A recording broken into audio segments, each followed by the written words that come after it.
I was told that the most important thing we can do right now,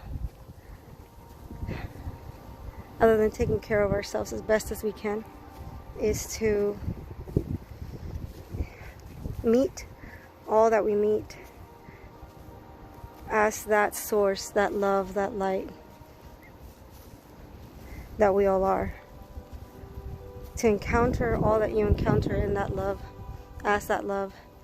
To meet all as that. And I'm just kind of asking us to do a little experiment and to try that out and see how our interactions go with people. We sometimes forget because we're quick to see flaws in people and see the things that people do, that we all have things that we're working through, that we're processing, whatever we want to call it. And that it's not up to us to judge one another.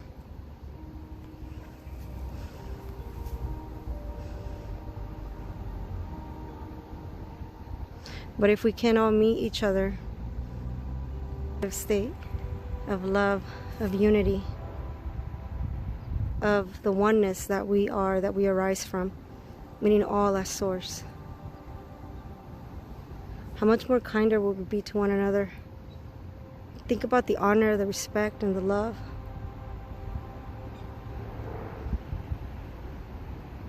And we have to also, if we can, practice on seeing ourselves that way too.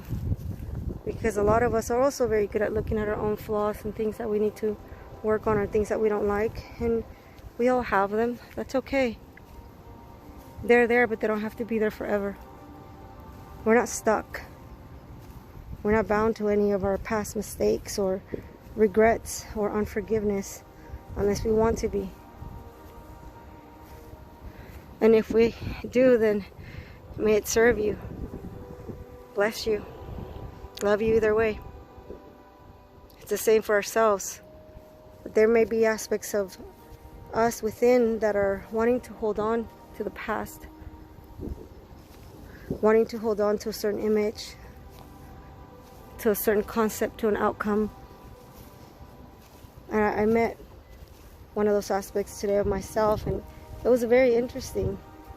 It seemed almost feral, and I got to talk to it and ask it, why? Why do you want this so bad? What is it that you really need? And I got to work with that aspect of myself, and however you do it, it's okay. But sometimes it's nice to find out where, if you're feeling something, what part of your body is coming from, and try to tap into it and see what it is. You know, the cells will speak to you, the memories will speak to you. And we all have them. We've all been through so much on this planet. And on other planets, not just here. Please remember, we're all multi-dimensional beings, and we exist in infinite spaces. And maybe we're only aware of this one reality. But that's okay. This one reality is very rich just by itself. Like I say, we're in paradise right now. It just depends on how you want to make your paradise and whether you like it or not. You want to change it? Throw a little bit of paint on it? Go ahead. Make it a little bit more lively. Add some music, add some dance. Dancing's good. Music's good. So, be there for yourself as you go through any changes. As you grow, as you bloom, be there for yourself unconditionally, lovingly, patiently.